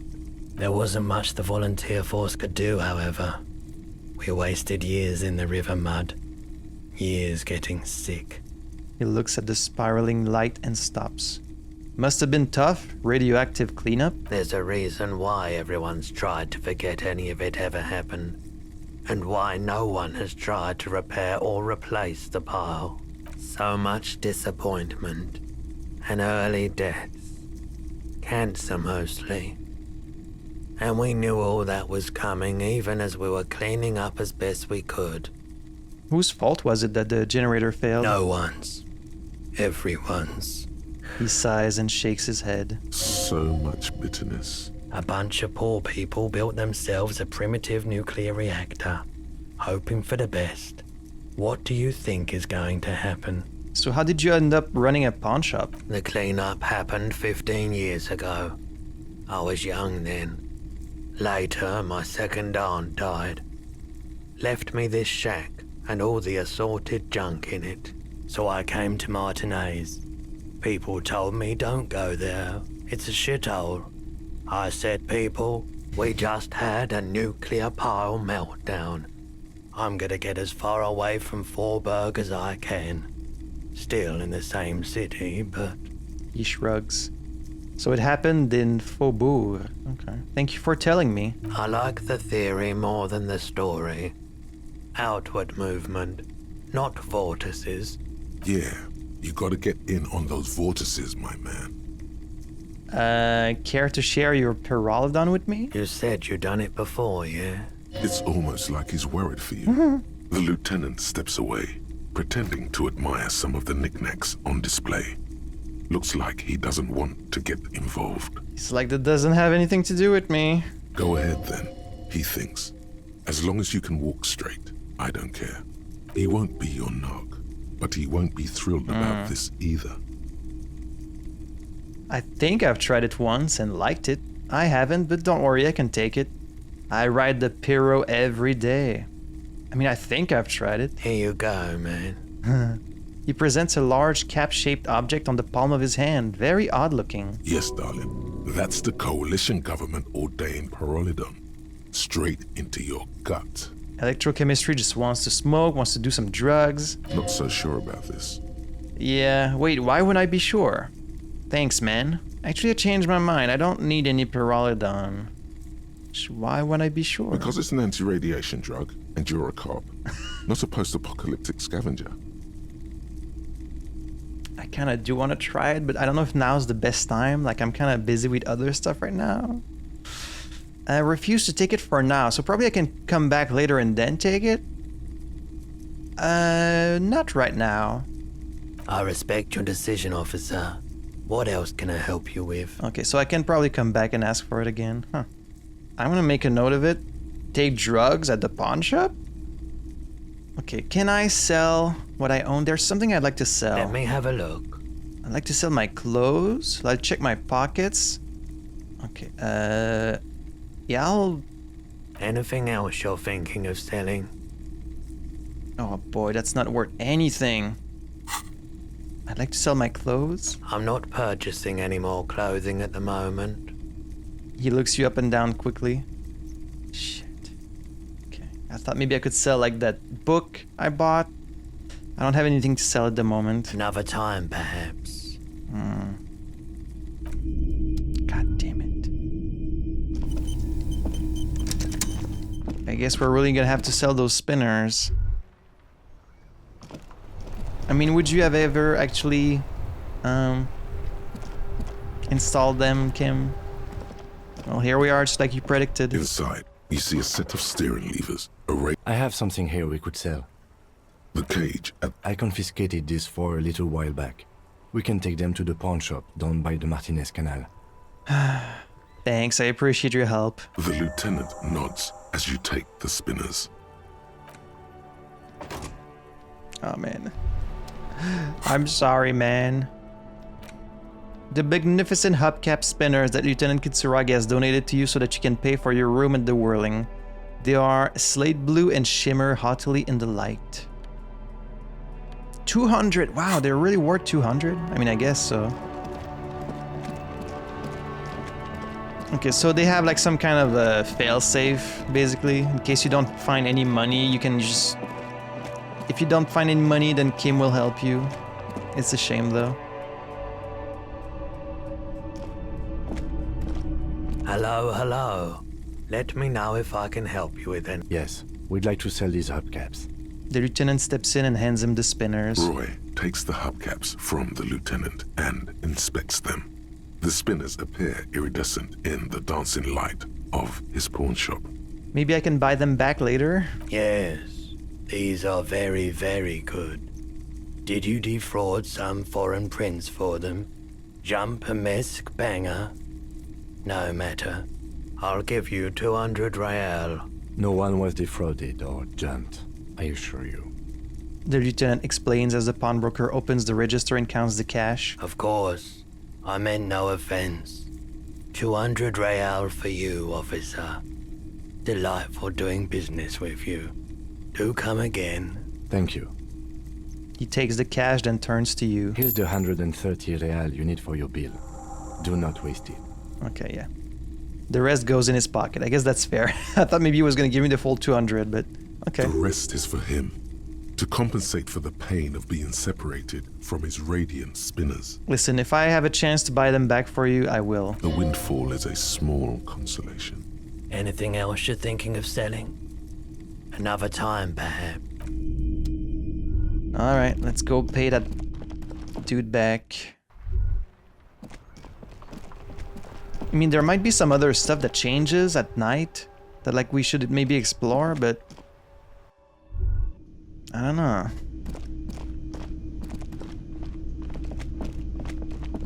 I guess let's start by paying him back. Can I help you? Yes, have you got it? I have your money. Well? So here's 130 real. Slam the bills down on the counter. I hope you choke on it. Or here it is, sorry for the trouble. It's true that I did cause him a bunch of trouble, so let's be apologetic. Here it is, sorry for the trouble. Great. Thank you, officer. That's all I wanted. Payment for services rendered. If you continue to stay here, I just ask that you please pay your nightly bill in advance starting tomorrow. How much is it per night? He's not sorry about his behavior for your sake. Now that you have money, he really wants to make sure you're not angry with him. Okay. The electronic lock to your room has been disabled till 9 p.m. tomorrow. 9 p.m., okay. Please pay for each night in advance starting tomorrow. 20 real per night. That's quite a lot of money. Because we can only make cents, pretty much. Like, the only reason I had so much money was because Joyce gave me a bunch of it. But I don't think that's gonna happen again. I don't know, maybe we're gonna take more bribes. Who knows? I'll take a room here too. Oh? Of course. Always happy to have officers from the RCM as guests. Anything else I can do for you? So, Kim, you also have a room here now, huh? Okay, so find out who is in the Union box. God has told you some unruly Union men gather in the mess hall of the Whirling in Rags. They're not there today, but most likely they'll eventually show up. Keep an eye out for them. Explore the Whirling's secret passages. Okay. Find smokes and smoke them. Find money for rent and pay guard. You need to find 20 real to pay for your room at the Whirling or it will be locked after 21. As long as you don't have a free place to stay, you have to do this every night. Okay, so we might eventually find a place to stay? Interesting. So on Wednesday... We were pink. Right now it's Monday. The waterlock will open on Wednesday, and then tomorrow is the smoker on the balcony. So it has to be tomorrow. That's what we told Kim. What about the door? Can I talk to you about the door? Can I help you? Another thing. Great. I love those. There's a mysterious blue steel door in the back of the kitchen. Oh, yes, that door, sure. There's nothing mysterious about it. It's just a door. Okay, well, do you know what's behind it? Do you have... No, I don't have a key. I don't know how to get there. Really? And I don't care either. It's not like I've been wondering about it for 10 years. It's just a frit warehouse, probably. Oh. Or some boring storage space with a bunch of old junk and dust. Junk and dust. He runs his finger across the counter to check for dirt. He's attempting to maintain an air of indifference. It's absolutely not convincing. I think you'd like to know what's back there. Fine, okay, a little. But my job doesn't leave me time for wondering about one locked door in one of the cafeterias I manage. That's so weird that you don't even know what's behind it. So, I haven't opened it. I have cleaned the whole place 100 times over, though, after the animals. And I haven't found a key, so good luck with that. Yes? Okay. Should we go to sleep or should we just keep exploring to see? Because I've noticed that some things are different when it's nighttime, so I kind of want to just keep looking around. I wonder if at some point Kim's going to be like, you know what, it's too late for me, I'm just going to go to bed. Like, maybe, but I don't know that yet. Let's see if anything's changed over here. The drivers are all gone. I mean, that guy's probably still protecting the door up there. Yep, he's still up there.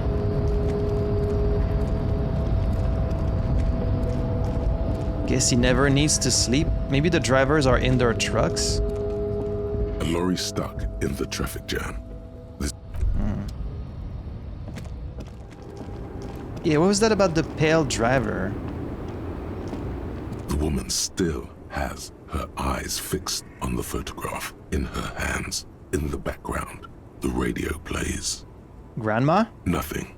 Her smile just keeps widening. Her hair is gray like lead. Snap your fingers in front of her face. If you want her attention, you may need to be more forceful. Snap your fingers twice. Where am I?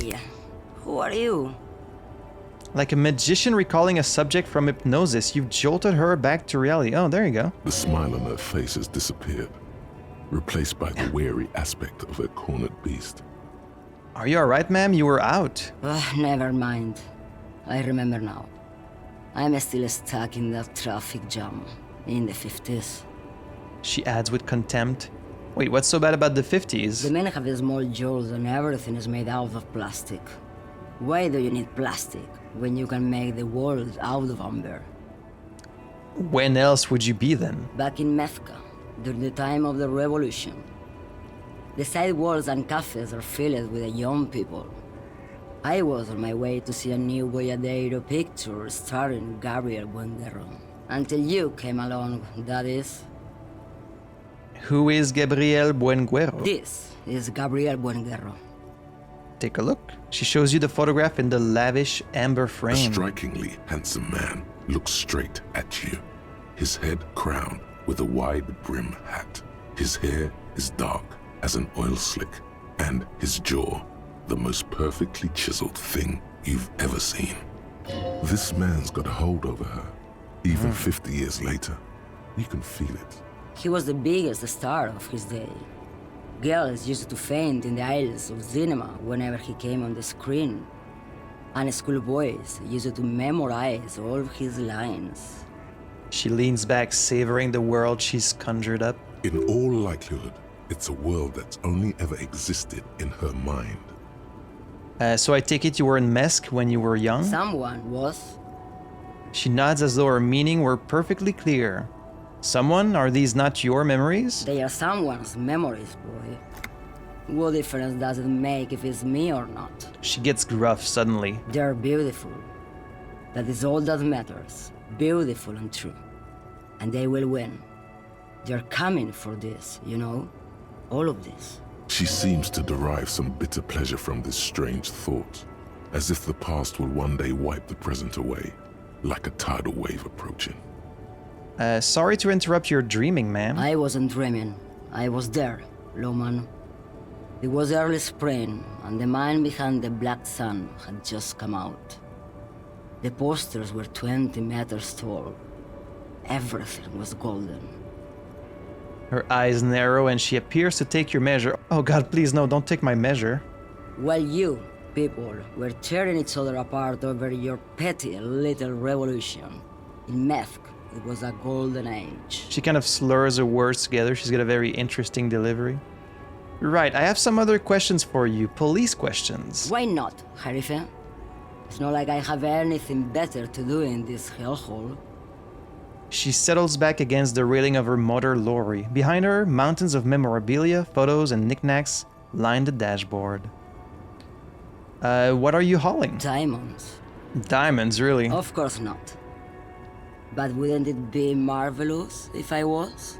Okay, but what are you really hauling? Whatever stupid things they put in the lorry, I imagine.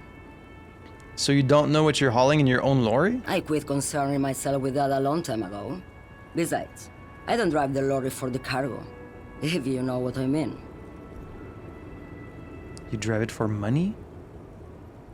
She smiles a careless smile. She says that as if something narcotic is the real reason. Oh. Wait, you get high off driving a lorry? What if the cargo is contraband?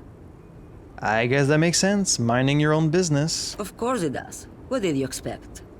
But we are looking for more information about the narcotics. You seem like a woman who knows a thing or two about drugs. Should I insist a bit more? Diamonds. Of course, whatever stupid things they put, I quit She says that as if something narcotic is the real reason. What if the cargo is contraband? Then it's contraband, Lowman. What? Do you want to take an old woman in? Be my guest. Lock me away like Bad Hand Hermenegildo. Bad Hand, Hermenegildos' bad hand, strangled 300 people. What can I say? Some people just really like strangling people. I still don't really understand this whole boyadero thing. Of course not.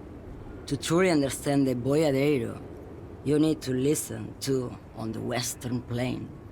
Okay, what's that? It's an old ballad about a young girl who falls in love with a daring boyadero. He promises to marry her as soon as he returns from the Western Plain. I'm guessing that doesn't happen. Of course not. The boyadero returns from the Western Plain a changed man. One night, as he and his beloved are out walking along the river Maigret, she pleads with him to give up his riding and settle down. I think I see where this is going. So the boyadero strangles his beloved and throws her body in the Maigret. Then he rides off, because the Western Plain is calling to him. That's not where I thought that was going. You have to understand. A true boyadero needs a whole horizon to himself. He can't be tied down by man or woman. His beloved was selfish. She didn't know what it meant to love a boyadero. A boyadero. Before I came, you seemed away. She's just a distracted old woman. We should maybe let her get back to her things. So he doesn't think she's a smuggler. You hear that, Lowman? I don't think your partner likes you spending too much time with me. Why is that, Lieutenant? Nothing. I just don't think she's connected to anything. Well, what if I just want to talk to her? He doesn't want your frail mind caught up in something here. Something unconnected to the case. But connected to this woman tuning out like that. Should you drive a lorry if you get like that? Oh, don't worry about me. I'm one of the best camioners around. I drive routes no one else will. What routes? Lomonosov's Land, Udajnaya Zemlya, the Western Plain. She nods and closes her eyes again, letting her mind submerge. The Transcatolia Magistral. U4-1A. Adestradas du Mirador. All the good ones. The deep trenches. Where the bluebirds fly. She opens her eyes again and shudders. I'm something of an expert in blacking out. You should take better care of yourself. This should be reported to the proper authorities. Cool, right until you're dust, sister. Yeah? Irmao. I already am dust. You seem like a woman who knows a thing or two about drugs. What do I need drugs for, Lowman? What I see, what I feel. The great adversary. No drugs can compare. The adversary? Yes. There is a protagonista and an adversario. I am on the side of the adversary. There's no coming back from that hole. Those epithets are familiar somehow.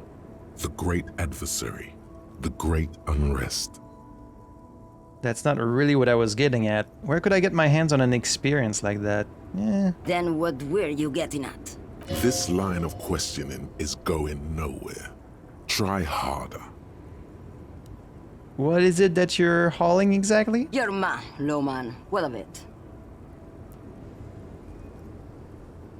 I don't know if I should be insisting this line of questioning. Let me put this another way. Are you smuggling drugs through Terminal B? Maybe.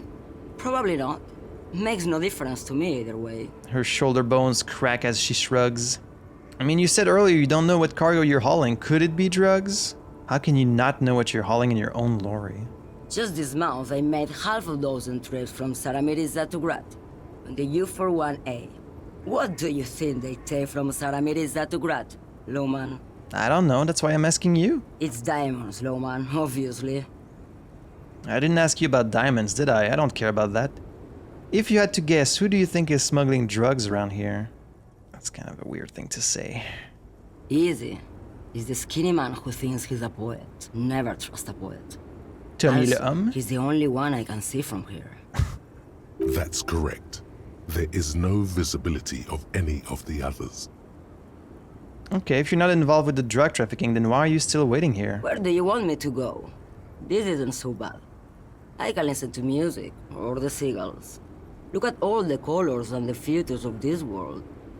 It's a good palate cleanser, this jamboree. Or I can just relax and let my mind carry me back where it will, to the Great Plains. I think we're done here, no? He closes his notebook to stress it. Okay. Thank you for Yes, now. go. Enough jamboree. I need to get back to Mesky. Her voice trails off. Well, we did learn something, maybe? Kind of. So I'm still not clear, is she or is she not hauling drugs? I guess her point is that she doesn't really care if she is. She's like, I don't really care what they put in there. I'm just doing my job. Which, that's fair. Fair enough. Is Tommy Leum still here? Tommy is not here. I guess he must be in his truck. I think I have a few new roles with... Oh, he's gone. What about the two grumpy dudes up here? Are they gone? Yep, they've gone home. Son, you've really let yourself go. It's a disgrace. But Coach Physical Instrument is going to get you back in prime condition, even if it takes 1,000,000 push-ups. Coach Physical Instrument, does that mean you'll call me a maggot and a Nancy boy to motivate me? Yes, sir, forge me into organic steel, coach. Does a master swordsman insult his own blade? No. I'm going to turn you into an athletic benchmark, you big pussy. Okay, yes, sir. Forge me. It's going to take blood, sweat, piss, and tears. But when I'm done with you, boy, you will be a master athlete. I don't know about that. Why piss? When a man sets his mind and body on something and gives his 110%, he is sometimes going to piss himself. It just happens. No shame in that. Okay, sure, let's do this, coach. I'm with you. Behold, world. Here walks a sportsman, hands choked and hair kept back with a bandana. The Homo Athleticus. I really don't think so. I haven't put any points in, like, physical. Oh, I do have a skill point. And we have a new thought. Coach Physical Instrument. -2 encyclopedia. Oh. Okay. So you were minding your own business, trying to get some detective work done, when suddenly a voice emerged from within you and told you you're a wuss, a namby-pamby, a sissy, and a limb jellyfish. This voice has zero gender sensitivity and even less empathy for underwhelming athletic performance. Try to purposefully piss it off, see if it teaches you something. Pretend you don't know the difference between a double and a single support phase and the discipline of hammer throw. It hates that. Oh, I can't internalize it. I need to unlock a new slot to research the thought. Okay. What should we put a point in? I hate that I can't scroll this down. It just goes back up automatically. Oh wow, my reaction speed is at 1? I feel like this should be higher. Oh, why do I have so many possible slots for savoir-faire? I have like 7. Okay, well, to end the episode, and since we just got a skill point, I guess we're gonna read some more skill description. So here we have endurance. Cool for fighters who can take a hit, lookouts who don't sleep, human batteries. Endurance is your metabolism and circulatory system. It improves your health, one of the 2 health pools in the game. It enables to survive being a cop. Who cares if you can't aim a gun, if you can take a few bullets? Why be afraid of drugs that hurt your health if you're a very, very healthy man? At high levels, endurance enables you to take a few knocks to the head, enjoy a greater quantity of drugs, and shake off a few cardiac arrests. Makes you a powerful man who looks down on the weaklings who can't keep up. However, cops with low endurance are likely to struggle. The body is frail already, and the flesh of a cop will often be tested. And if it doesn't pass, it dies. Sounds pretty important. There's not even any downside to it. Pain threshold. Cool for unstoppable fighters, guys who won't die, masochists. Pain threshold ignores damage so you can push on, bloodied and crawling to the bitterest end. It enables you to negate damage you would otherwise take, even mental pain, heartache, and loneliness. In fact, these things can become a thrill you seek out and perversely revel in. At high levels, pain threshold turns in on itself in a seriously unhealthy way, with full-on self-destructive behavior. With a low pain threshold, however, you will suffer too easily. Even a slap from a teenager will make you whine and complain. Okay. Physical instrument. Cool for muscle man, bare-knuckle brawlers, gym teachers. Physical instrument is not only your muscles and your skeleton, it is your ability to use them effectively. It enables you to do push-ups, sit-ups, knockout punches, and 360-degree spin kicks. Wow. It's a one-size-fits-all solution to thriving and surviving in a physical world. At high levels, physical instrument breaks doors, chains, and bones, and it makes you laugh at the namby-pansies who can't. You'll be manned up, encouraging others to curl iron until they're manned up too. At low levels, however, you'll have a hard time arresting anyone who isn't infirm or already dead. Indeed, engaging in physical confrontations could leave you in either state. Electrochemistry.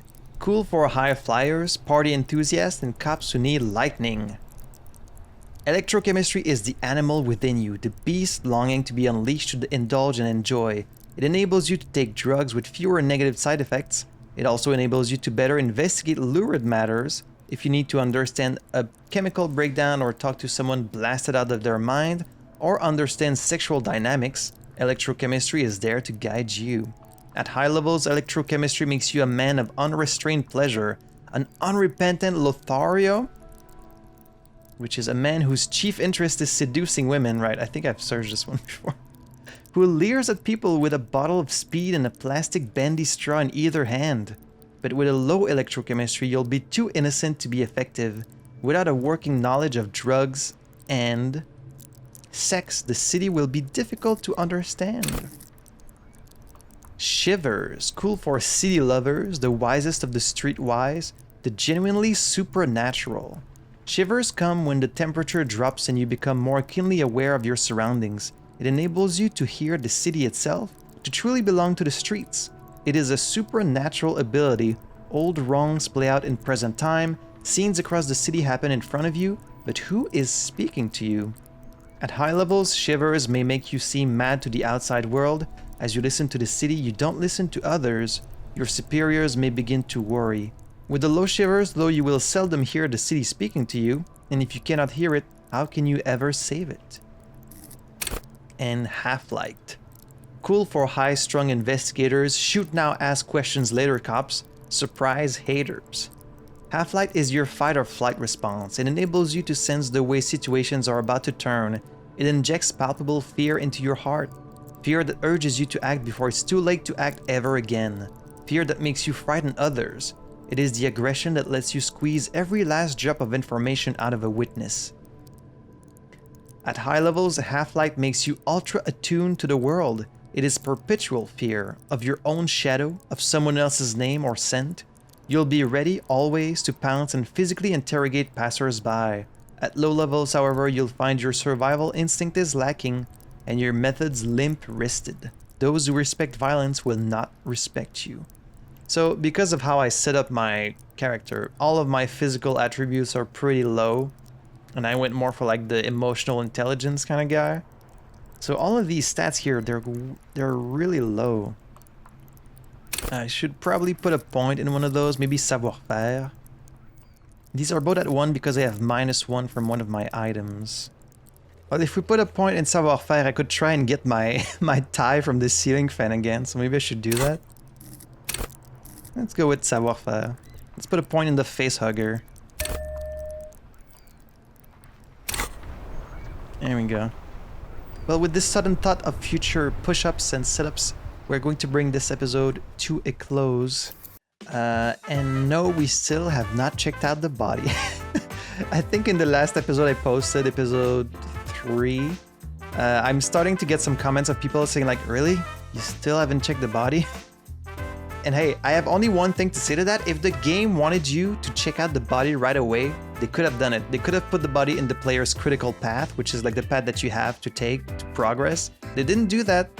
And I even got a comment saying that apparently there's an achievement for completing the whole game without ever checking the body. That's pretty wild that you can do that. Don't worry, we're gonna get to it pretty soon. I think maybe in the next episode.